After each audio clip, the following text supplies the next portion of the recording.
I can't believe Bill just told that story publicly about Mitt Romney. He shared that one with me on his back porch over the summer. He said one of the only times that Roger Ailes called him, the former head honcho at Fox, was when he was on vacation. It was either in Cape Cod or Martha's Vineyard. And Roger Ailes calls him up while he's walking around town, and he starts getting on him for ripping Mitt Romney and saying Mitt's being too soft with Obama.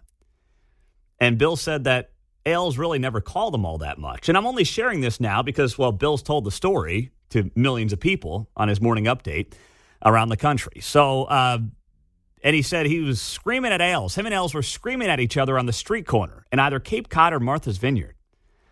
And it was only one of the only times that Roger Ailes tried to control his content. He said for the most part, it was completely hands off. But that was one of the times when he was ragging on Mitt Romney. And Mitt Romney's legacy, by the way, is Donald Trump. If Mitt Romney doesn't have the colossal 2012 blunder of a campaign that he had, there is no Donald Trump. If he had fought back just a little bit, the Republican electorate would not have said in 2016, 4 years later, screw it. We're going to burn the thing down with Trump. But Romney, being as cautious as he was, resulted in Donald Trump. And Obama, too, but the two of them. So I found my wedding ring last night. Let's go, baby. Woo! So yesterday, I retraced my steps again for Monday. Go to the gym, ask them. They don't have it. They haven't seen it. Stop by the gas station I was at after the fact. They don't have it. They don't see it. So it's like 9 o'clock last night, and I said to Kate, I keep coming back to the bedroom, our bedroom, because Monday night after dinner, we all went up, we took the girls up to the bedroom, and I wanted to go through some clothes and just like get rid of some stuff. We usually don't do that. Usually we hang out and, everyone's wrestling after dinner, working off the energy before we put them to bed. And that night, Monday night, we went up to our bedroom. And I'm like, I don't know. I just have this feeling it's somewhere in here. I don't know why, but I keep coming back to this room. So it's like 9 o'clock last night. I'm really should be going to bed, but I'm missing this wedding ring. And by the way, this is not any wedding ring. This is my late grandpa's wedding ring. And we have the same name. I mean, there's a lot of, it's not just like, some ring I got. It's got real meaning to it. So I'm distraught about this the last couple of days. But as somebody said yesterday on the text line, Pete, the ring's only missing once you stop looking for it. So I'm not going to stop looking for it.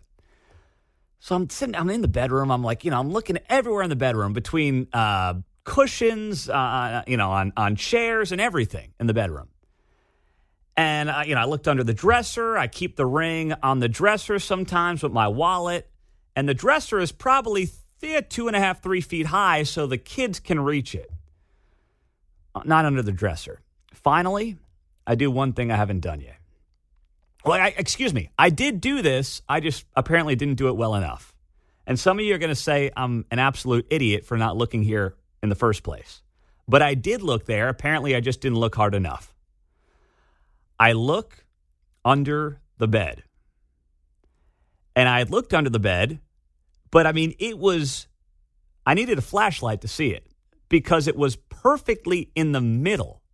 Like if you were to take the dead center underneath the bed from the four corners, it was right there. And you couldn't have done it on a game show for $1 million to win. Either, right? That's true. That's what I tell myself when stuff happens. You're probably right about that. Yeah. So I took a flashlight finally because it's a king bed. So, I got to get pretty far under there. And there it is, perfectly between the four corners of the bed.